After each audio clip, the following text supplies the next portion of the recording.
아니 형사님, 이게 뭡니까 지금 깡패도 아니고. 형사님, 진짜 이 씨발로만 안 쪽팔리냐? 와, 지창욱은 띠꺼워도 잘생겼네. 저는 그냥 띠껍다고요? 야, 너 어디 사냐?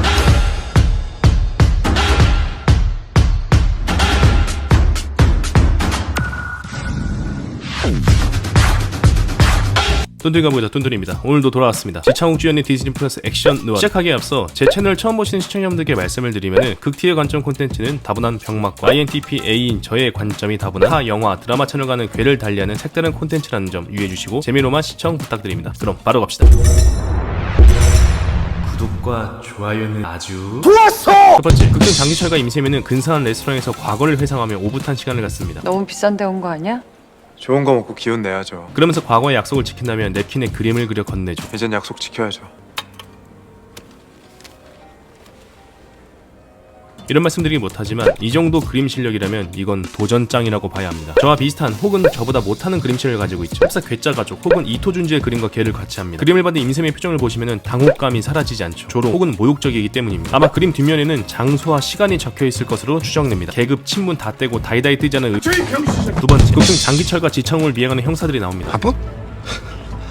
오늘 하루만 따라다녀 보자고. 남산이 정면으로 보이고 강남에서 강부로 가는 길은 한남대교입니다. 이들은 한남대교를 건너며 차 안에서 작당 모의를 하죠. 이런 말씀드리기 못하지만 CG팀은 줄바따를 맞아야 합니다. 극중 시대 배경이 1995년인데 옆에 보이는 고층 아파트 레미안 첼리투스가 보이기 때문이죠. 레미안 첼리투스는 2015년 7월 준공된 신축 아파트입니다. 1994년엔 존재할 수가 없죠. 아시겠지만 작은 디테일 하나하나가 명품들을 만듭니다. 이런 완성도 높은 액션 느와르에서 액션 느와르니까 CG 뭐 없어도 되겠지, 저런 거 누가 보기나 하겠어, 지들이 뭘 알아 라는 생각을 했다면은 CG팀은 즉각 이게 아니시라고. 세 번째, 중국 검은시장 큰손의 딸 역할로 졸라 예쁜 비비가 나옵니다. 내 마음대로 온 거잖아요. 그런 그녀가 한국과의 거래를 끊으려는 찰나 지창욱의 한국 여행 가이드를 제안하죠. 이게 잘 풀리면 여행 가이드 좀 부탁드릴게요.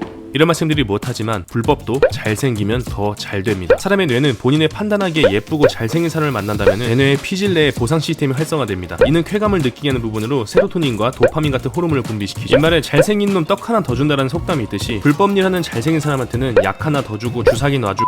네 번째, 독청 경찰 폭행 공무집행방해로 자수를 하는 졸라 멋진 지창욱이 나옵니다. 이거 어차피 누군가는 나서서 먼저 해결해야 되는 거 아닙니까? 제가 벌린 일이니까 제가 어떻게든 마무리 짓고 오겠습니다. 껄렁껄렁한 태도로 일관하다 민중의 지팡이에게 뒤지게 쳐맞죠. 우리 사장님한테 투자한 사람들이라는 거밖에 몰라요. 진짜 아무도 몰라요. 그런데 의아한 게 있습니다. 분명 뒤지게 쳐맞았는데 개잘생겼다라는 겁니다. 황민구역의 윤경우 배우는 180cm에 90kg 육박하는 피지컬로서 초속 30m 이상의 속도로 주먹을 휘두를 수 있는 운동선수 출신이라는 설정입니다. 아니 형사님도 운동 꽤나 하신 것 같은데. 그럼 그가 풀파워로 마운틴 자세로 글러브 없이 맨주먹을 휘두르죠. 졸라 잘생긴 지창욱은 신들린 무당처럼 의도 터집니다. 이는 에너지로 치환했을 시 안면 골절, 코뼈 골절, 안구 함몰 등 심각한 부상을 입힐 수 있을 정도의 충격 에너지죠. 위에서 내려치는 무게 플러스 속도의 가중 에너지로 운동량 보존 법칙에 따라 지창욱의 머리는 바닥에 부딪힐 것이고 이것은 두개골의 골절로 이어질 수 있습니다. 그럼에도 불구하고 졸라 멋진 지창욱은 여유 있는 모습으로 일관하죠. 이것으로 알 수 있는 것은 윤경우 형사는 물주먹이라는 겁니다. 제가 실제로 저희 회사 대표님의 뒷담화를 하다 걸려가지고 의도 터진 적이 있었는데요. 물주먹은 역시 물주먹이라는 겁니다. 첨벙첨벙 아주 시원하고 개운했죠. 주변에 물주먹 친구가 있다면 태그를 달고 공유를 해주세요. 이벤트에 참여하신 분께 저희 회사 대표님과의 소개팅을 마련해드릴게요. 다섯 번째, 독신 졸라 예쁜 비비와 졸라 멋진 지창욱이 유명 한정식집에서 미래를 하는 장면이 나옵니다.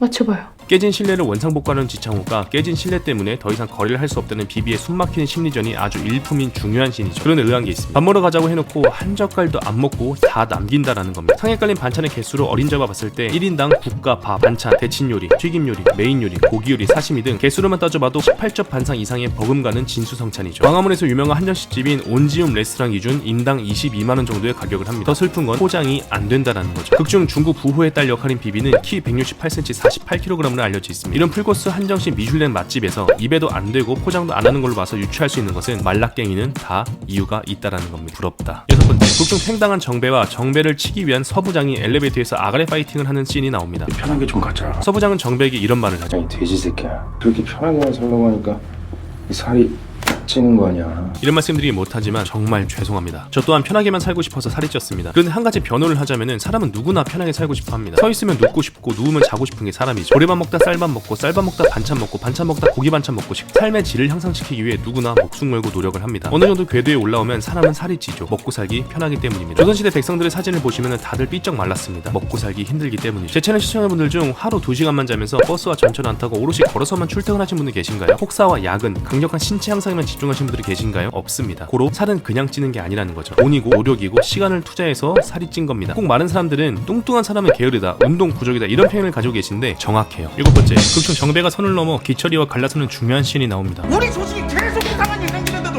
형 의심 한 번도 안 하고 우정의 증표로 나눠준 롤렉스를 반납하죠. 정배가 떠난 후 기철이는 화를 참지 못하고 책상을 뒤집어 엎습니다. 그런 의아한 게 있죠. 모든 건 집어 던져도 롤렉스는 집어 던지지 않는다라는 겁니다. 롤렉스보다 비싼 시계는 얼마든지 있습니다. 파텍 필레, 콘스탄틴, 오데마 피케 등 천상의 시계가 있음에도 롤렉스를 알아봐주는 이유는 바로 상징성 때문이죠. 롤렉스는 매출 순위, 대중성, 성능 뭐 하나 빠지는 게 없습니다. 그렇다 보니 구하기도 힘들고 1995년인 시대 배경상 대한민국에서는 훨씬 더 구하기 힘들었을 겁니다. 인터넷 시장도 없었고 해외 명품 브랜드들이 한국이란 나라에 관심이 없었기 때문에 공급량 또한 매우 극소량이었기 때문이죠. 이를 통해 알 수 있는 것은 정배보다 롤렉스 시계가 훨씬 더 귀했을 거라는 겁니다. 정배가 그냥 나갔다면 기철이는 정배야 미안한데 잠깐 뭐 잊은 거 없어? 라는 대사를 했겠죠. 그런데 시계를 주고 가니 그냥 보내줍니다. 한박 웃음이 절로 나오죠. 어쩌면 저 분노는 환희에 찬 기쁨일 수도 있다라는 겁니다. 저에게 롤렉스를 주고 싶으신 분들은 010-8434 총평. 일주일에 2개씩 나오는 게 너무 감질만 납니다. 하지만 작품의 짙은 농도와 한국 느와르만의 색으로 아주 재미가 있습니다. 지금부터 천천히 시청하셔도 절대 후회 안 하실 겁니다. 저는 다음 주 8화 9화로 돌아오겠습니다. 지금까지 똔똔가 보고 있다 최악이야기였습니다.